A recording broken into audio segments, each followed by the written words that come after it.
तुम्ही पाहताय किती असंतोष आहे. आज या एवढ्या पावसामध्ये सुद्धा विद्यार्थी आणि पालक हे आज सकाळी आमचं ठरलं की आंदोलन करायचं आहे आणि एवढ्या शॉर्ट नोटीस मध्ये हे पालक विद्यार्थी आणि आमचे कार्यकर्ते जमले. सर्वप्रथम मी त्यांचा आभारी आहे. 20 दिवसापासून जो तमाशा दिल्लीमध्ये चाललेला आहे, केंद्र सरकार घडवत आहे, विद्यार्थी शांतपणे बसलेत जंतर मंतर मध्ये. त्या वांचून उचललं. काल 20 तारखेला जेव्हा ते चालून गेले तेव्हा तुम्ही पाहिलं आदल्या रात्री तिकडे ट्रक ठेवला होता. का ठेवला होता तो विटांचा आणि दगडाचा भरलेला ट्रक? का त्याचं इन्व्हेस्टिगेशन होत नाही? अगोदरच तोडलेल्या गाड्या तिकडे आणून ठेवला होता. म्हणजे जे आंदोलन शांतपणे होणार होतं त्याच्यावरती केंद्र सरकारने प्री प्लॅन करून त्यांना अहिंसा करण्यासाठी प्रवृत्त केलं. तरी विद्यार्थी शांततेने पुढे चालले होते. मारलं लेकींच्या छातीवर त्यांचे कपडे. मी आज एक घाणेरडं चित्र आज इंस्टाग्रामवर पाहिलं. मला ते चित्र बघितल्यानंतर माझ्या अंगावर काटे उभे राहिले की ती माझी भगिनी 16-17 वर्षाची जमिनीवर पडलेली आहे आणि तिचा शर्ट फाडलेला आहे. किती दुर्दैवी आहे. काँग्रेस सरकार ह्या सगळ्या ह्याच्यासाठी राहुल गांधींनी महिनाभर अगोदरच छात्रों की गुंज म्हणून कार्यक्रम काढला होता. राहुल गांधींना भविष्य कळून चुकलं होतं की असे अन्याय छात्रांच्या विरोधात होणार आणि आम्हाला त्यांची गुंज म्हणून कार्यक्रम करायला सांगितलं होतं.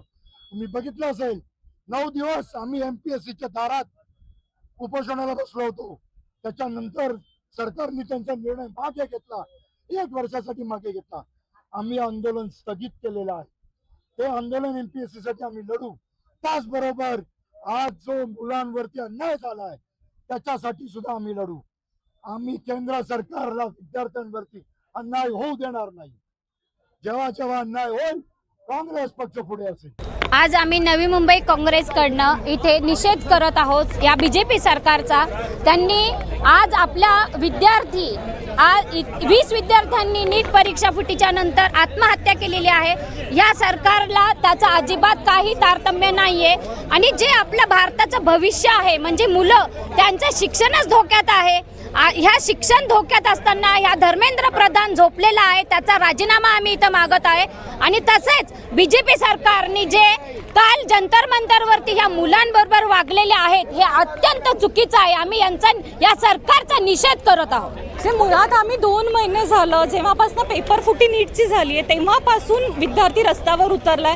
तेव्हापासून एकच मागणी होती आहे की धर्मेंद्र प्रधानांनी राजीनामा द्या. तर सरकार उत्तर देत आहे की ज्यांनी पेपर फुटी केली आहे त्यांना आम्ही अरेस्ट केली आहे. पण मुद्दा फक्त अरेस्टचा नाहीये, मुद्दा फक्त पेपर फुटीचा नाहीये. इतका महत्त्वाचा पेपर फुटतो कसा देशात हा महत्त्वाचा मुद्दा आहे. आणि हे ज्या शिक्षण मंत्र्याच्या अखत्यारीत खाता येतं त्या शिक्षण मंत्र्यांनी राजीनामा देऊन पूर्णपणे शिक्षण व्यवस्था सुधारावी ह्यासाठी आज विद्यार्थी रस्त्यावर उतरला. आणि फक्त आम्ही रस्त्यावर नाही उतरलो तर परवा जंतर मंतरला जेव्हा आम्ही संसदेपर्यंत चालून गेलो त्यावेळेला तुम्ही पाहिलं असेल की आम्हा विद्यार्थ्यांवरती अक्षरशः अमानुष पद्धतीने लाठीचार्ज झाला, कपडे फाडले गेले, अश्रूच्या नळकांड्या फोडल्या गेल्या, अनेक पद्धतीने टॉर्चर केलं गेलं. म्हणजे पोलिसांचे बॅचेस पण नव्हते आणि ते पोलीस येऊन मुलांवर हल्ले करत होते. मुलींना सुद्धा मारलं गेलं. म्हणजे जिथे आम्ही महिला विधेयकाची चर्चा देशात घडवून आणली जाते तिथे मुलींवरती सुद्धा हात उचलला जातो. यांच्यासारख्या 12-15 वर्षांच्या मुलींवरती सुद्धा हात उचलला गेलाय. मग अशा वेळेला विद्यार्थी अजून वेगाने पेटून उठणार आहे. कारण जोपर्यंत ह्या शिक्षण मंत्र्यांचा आणि आता तर किंबहुना गृहमंत्र्यांचा सुद्धा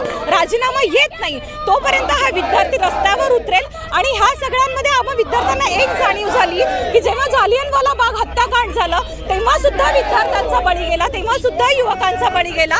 आणि आता पण तीच सिच्युएशन आहे की विद्यार्थ्यांचेच बळी जात आहेत. पण आम्ही न घाबरणारे विद्यार्थी आहोत, न घाबरणारे युवक आहोत. तुम्ही बघू शकता की अक्षरशः अजून कॉलेजमध्ये असणाऱ्या मुली सुद्धा रस्त्यावर उतरल्यात कारण त्यांना त्यांच्या भविष्याची जाणीव आहे, त्यांना त्यांच्या भविष्याची चिंता आहे. तर एकच मागणी है कि धर्मेंद्र प्रधान ने राजीनामा द्यावा. मैं बताना चाहती हूँ कोई शांतता के तरीके से प्रोटेस्ट जो हम कर रहे थे, बट जब पुलिस आई, पुलिस ने सामने से लाठीचार्ज करना शुरू किया जबकि बैरिकेड्स लगाए गए, बैरिकेड्स में इलेक्ट्रिक करंट छोड़ा गया और जब बच्चों को इलेक्ट्रिक करंट लगने लगा तब बच्चों ने बैरिकेड्स ढकलना शुरू किया. जब बैरिकेड्स ढकलते तो ऑब्वियसली बात है कि सिंपल सा प्रोटेस्ट जो है उसको एक उग्र रूप आ जाता है। बट पुलिस का कहना है कि हमने कुछ नहीं किया, बट आप each end every social media का फुटेज निकाल के देखो, आपको पता चलेगा कि पुलिस ने लोगों के पैरों में, मतलब बच्चों के पैर में पैर डाल के गिराया, फिर लाठीचार्ज किया, उन पे आंसू के गैस के गोले फेंके, और आप कहते हो कि पुलिस ने कुछ नहीं किया, बच्चों ने ही किया है। तो ये सरासर झूठ है। पुलिस भी झूठ बोल रही है क्योंकि उनके ऊपर मोदी शाह का हाथ है।